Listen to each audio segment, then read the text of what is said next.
இயக்குனர் அட்லி சக்சஸ்ஃபுல் இயக்குனராக இருந்தாலும் அவர் இயக்கும் படங்கள் கதை திருட்டு சர்ச்சையில் சிக்குவது தொடர்கதை ஆகி வருகிறது. இயக்குனர் ஷங்கரிடம் எந்திரன், நண்பன் போன்ற படங்களில் உதவி இயக்குனராக பணியாற்றியவர் அட்லி. இவர் கடந்த 2013ஆம் ஆண்டு ஏஆர் முருகதாஸ் தயாரிப்பில் வெளியான ராஜா ராணி படத்தின் மூலம் இயக்குனராக அறிமுகமானார். அப்படம் பிளாக்பஸ்டர் ஹிட் ஆனதை அடுத்து நடிகர் விஜயின் தெறி படத்தை இயக்கும் வாய்ப்பை பெற்றார் அட்லி. அட்லி விஜயின் தீவிர ரசிகர் என்பதால் தெறி படத்தை செம்ம மாசாக எடுத்து வெற்றி கண்டார். தெறி படத்தில் பணியாற்றிய போது அட்லியின் உழைப்பை பார்த்து வியந்து போன விஜய் அடுத்தடுத்து தான் நடித்த மெர்சல் மற்றும் பிகில் போன்ற படங்களை இயக்கும் வாய்ப்பை அட்லிக்கு வழங்கினார்.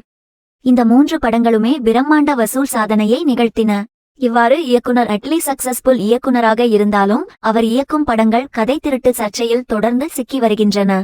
அதன்படி அவரது ராஜா ராணி படம் மன்னராகம் படத்தின் காப்பி என்றும், தெறி படத்தின் கதை விஜயகாந்தின் சத்ரியன் படக்கதையோடு ஒத்து இருந்ததாகவும், மெர்சல் படம் ரஜினியின் 3 முகம் மற்றும் கமலின் அபூர்வ சகோதரர்கள் போன்ற படங்களோடு ஒப்பிட்டு பேசப்பட்டது. அந்த வகையில் அட்லி இயக்கத்தில் தற்போது பாலிவுட் நடிகர் ஷாருக்கான் நடித்து வரும் ஜவான் படமும் அண்மையில் கதை திருட்டு சர்ச்சையில் சிக்கியது. அதன்படி விஜயகாந்த் நடிப்பில் வெளியான பேரரசு படத்தின் கதையை திருடிதான் அட்லி ஜவான் படத்தை எடுத்து வருவதாக தயாரிப்பாளர் சங்கத்தில் புகார் கொடுக்கப்பட்டு இருந்தது. இதுகுறித்து விசாரணை நடத்திய தயாரிப்பாளர் சங்கம் அட்லியின் ஜவான் படத்தின் கதையும் பேரரசு படத்தின் கதையும் ஒன்றல்ல என்பதை உறுதி செய்தது.